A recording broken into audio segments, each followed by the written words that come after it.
My channel physics is love. Today's our topic is on remote sensing and remote sensing में आज हम देखने वाले हैं डेटा एक्विजिशन एंड इंटरप्रिटेशन। अभी इसका मीनिंग क्या होता है?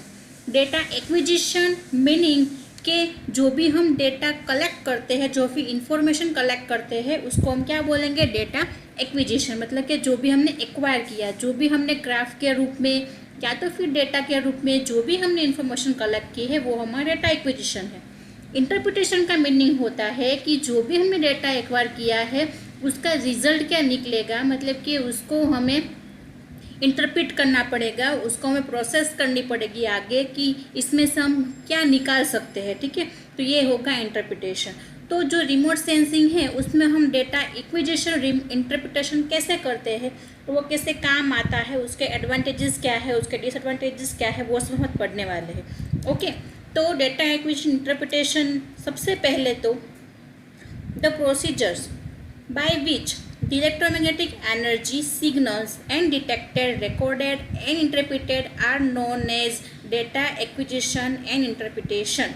जो भी प्रोसीजर जिससे हम इलेक्ट्रोमैग्नेटिक एनर्जी सिग्नल्स है उसको डिटेक्ट करते हैं, उसको रिकॉर्ड करते हैं और उसको इंटरप्रेट करते हैं, मतलब कि उसका रिजल्ट निकालते हैं, उसको प्रोसेस करते हैं कि आगे हमें क्या रिजल्ट मिलने वाला है, उसको हम क्या बोलते हैं? Data acquisition and interpretation. Okay, यहाँ पे the detection of electromagnetic energy can be performed either photographically or electronically. मतलब कि हमें ऐसा नहीं है कि हर बार सिर्फ फोटोग्राफ के रूप में ही मिलेगा, है ना। कभी कभी इलेक्ट्रॉनिकली या तो फिर डेटा के रूप में, कुछ नंबर्स के रूप में भी हमें मिल सकता है। तो उसमें से हमें कैसे जो रिजल्ट है उसको बाहर निकालना है वो हमें समझना पड़ेगा। तो यहाँ पे हर बार जो डिटेक्शन है वो या तो फोटोग्राफिकली होगा या तो फिर डेटा के रूप में, नंबर्स के रूप में हो सकता है।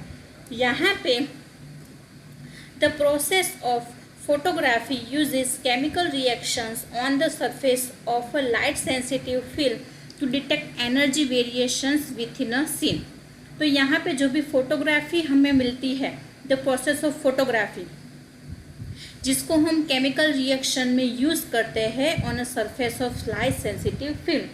कुछ लाइट सेंसिटिव फिल्म होती है, सपोज कुछ इस तरह की कुछ फिल्म होती है, ठीक है, जो लाइट सेंसिटिव होती है। कुछ भी तरह का कुछ लाइट हो, सपोज वाइट लाइट हो या तो फिर यूआर, इंफ्रारेड, कुछ अलग तरह की कुछ लाइट भी अगर आए तो वो ये सरफेस क्या करती है? लाइट सेंसिटिव होती है। मतलब कि कुछ छोटे से छोटी भी लाइट अगर वहाँ पे आ जाती है या तो फिर विजिबल रेंज है उसमें कुछ यूआर, इंफ्रारेड, ऐसी कुछ लाइट अंदर मिक्स हो गई है तो भी वो हमें इंटरप्रेट करके दे देता है। ठीक है, तो यहाँ पे ये बहुत अच्छा काम करता है लाइट सेंसिटिव सरफेस फिल्म, और वो क्या करता है? एनर्जी वेरिएशन को डिटेक्ट करता है विथ इन अ सीन।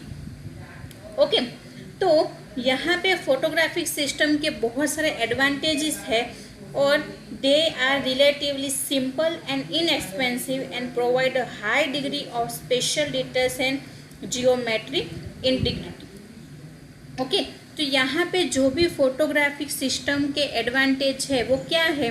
तो ये थोड़ा सा सिंपल है, इनएक्सपेंसिव है एंड वो high degree of spatial details and geometry integrity provide करता है। ये उसका मेन एडवांटेज है। अभी जो भी electronic sensors generate and electrical signals, यहाँ पे जो इलेक्ट्रॉनिक सेंसर्स है वो इलेक्ट्रिकल सिग्नल जनरेट करते हैं और उससे कुछ एनर्जी वेरिएशन मिलते हैं हमें सीन पे, बराबर। मतलब कि कुछ ऐसी फिल्म है वहाँ पे अगर हम इलेक्ट्रॉनिक सेंसर्स है जो इलेक्ट्रिकल सिग्नल जनरेट करते हैं, वहाँ पे हमें एनर्जी का वेरिएशन पता चल जाता है कि यहाँ पे क्या वेरिएशन हो रहे हैं। अभी जो इलेक्ट्रॉनिक सेंसर है उसके एडवांटेजेस क्या है? तो ब्रॉडर स्पेक्ट्रल रेंज के लिए वो सेंसिटिव है। ओके, अगर कुछ बहुत ब्रॉड रेंज है स्पेक्ट्रल के तो उससे वो सेंसिटिव है। फिर improved calibration potential and ability to electronically store and transmit data. तो ये सब उसके एडवांटेजेस है कि वो स्पेक्ट्रल रेंज के लिए सेंसिटिव है। फिर उसमें हम जो पोटेंशियल कैलिब्रेशन है उसको इम्प्रूव कर सकते हैं। उसकी जो एबिलिटी है इलेक्ट्रॉनिकली स्टोर करने की, फिर डेटा ट्रांसमिट करने की, वो सब अच्छी है। ठीक है, तो ये सब जो इलेक्ट्रॉनिक सेंसर है ये उसके एडवांटेजेस है। ठीक है, तो ये सब उसके एडवांटेजेस है। अभी ये देखिए, ये जो हमारा इमेज है, इमेज में क्या बता रहा है कि यहाँ पे कुछ कुछ जगह पे दोनों साइड है एरोज और कुछ जगह पे सिंगल साइड है। मतलब कि यही बता रहा है कि अगर दोनों साइड है तो ये यहाँ से यहाँ और यहाँ से यहाँ दोनों साइड वो एक दूसरे के आ सकते हैं, एक दूसरे के ऊपर, बरोबर। तो यहाँ पे ये देखिए, सबसे पहले तो एरिया आइडेंटिफिकेशन, सबसे पहले हम एरिया आइडेंटिफाई करते हैं कि कहाँ से हमें इंफॉर्मेशन कलेक्ट करनी है।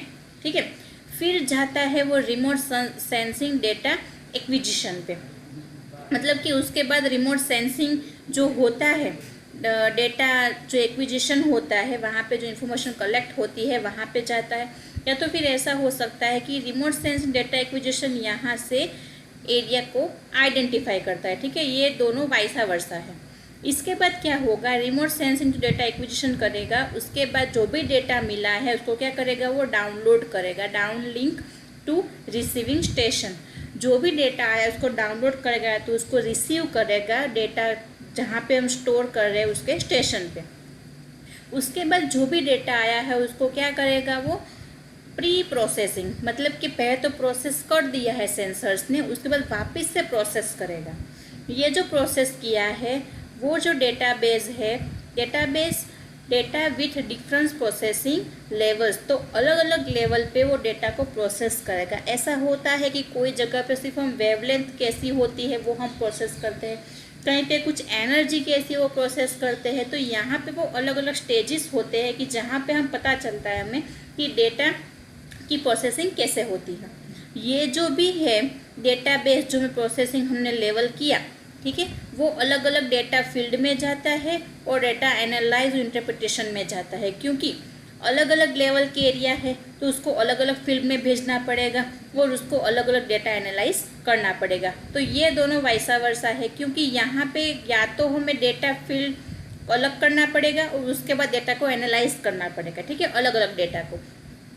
इसके बाद डेटा जो एनालाइज किया है उसके जो ऑक्सिलरी डेटा और उसके बाद हमें मिलेगा यहाँ पे आउटपुट। ठीक है, तो ये पूरा उसका प्रोसेसिंग है कि पहले एरिया आइडेंटिफिकेशन किया, रिमोट सेंसिंग में एक्वायर किया, फिर डेटा को स्टेशन पे भेजा, उसको प्रोसेस किया, फिर उसको अलग अलग लेवल पे ले गए हम, उस अलग अलग लेवल से हमने डेटा को प्रोसेस किया, फिर अलग अलग फील्ड में ले गए, उसको एनालाइज किया और फिर हमें आउटपुट मिला। ये पूरा इसका प्रोसेस है। ओके, फिर अभी देखिए, तो यहाँ पे जो भी हम डेवलप करते हैं bye developing a photograph, photograph अभी डेवलप हो गया। ठीक है, तो फोटोग्राफ हमें मिल गया है, तो by developing a photograph we obtain a record of its detected signals. Photograph से फिर हमें कुछ सिग्नल्स मिलते हैं, हमें उससे कुछ रिकॉर्ड मिलता है।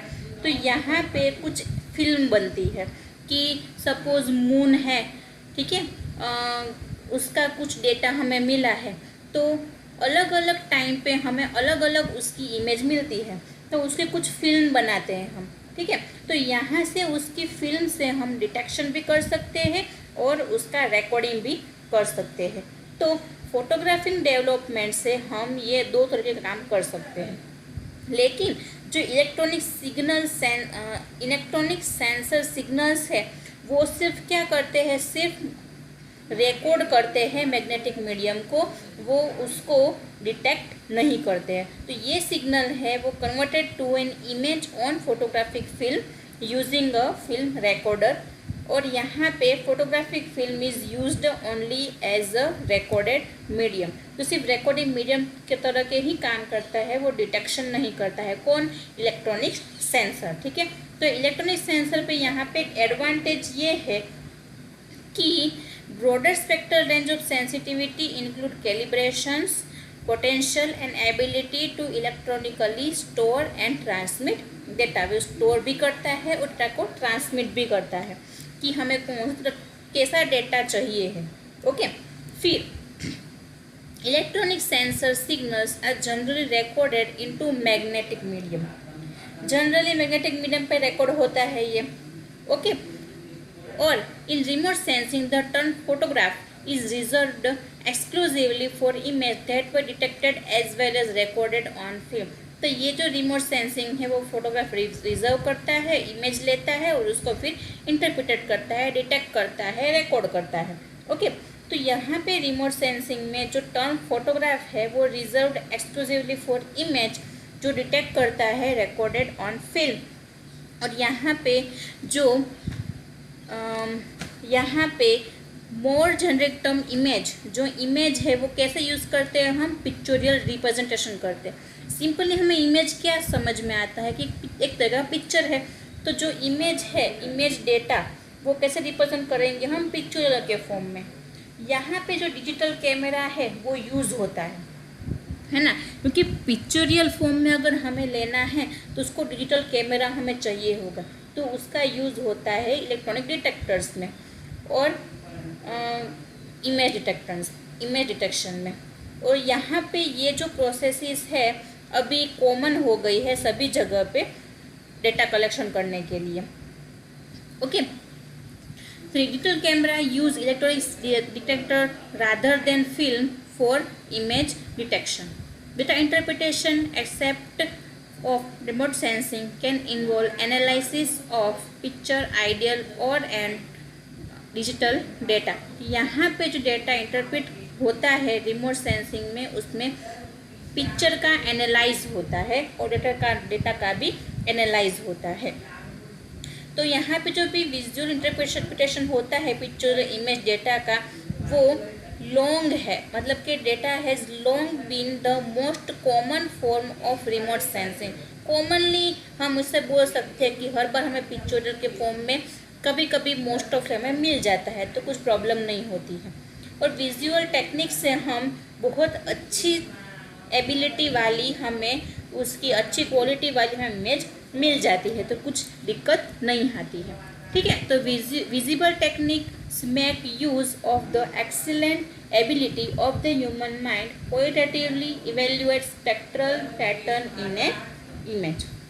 अभी ये देखिए, ये फोटोग्राफ है, कुछ मैंने पहले बताया था वैसा ही है कि टिपिकल रिमोट सेंसिंग सिस्टम है कि कहाँ से कैसे ये सब हो रहा है।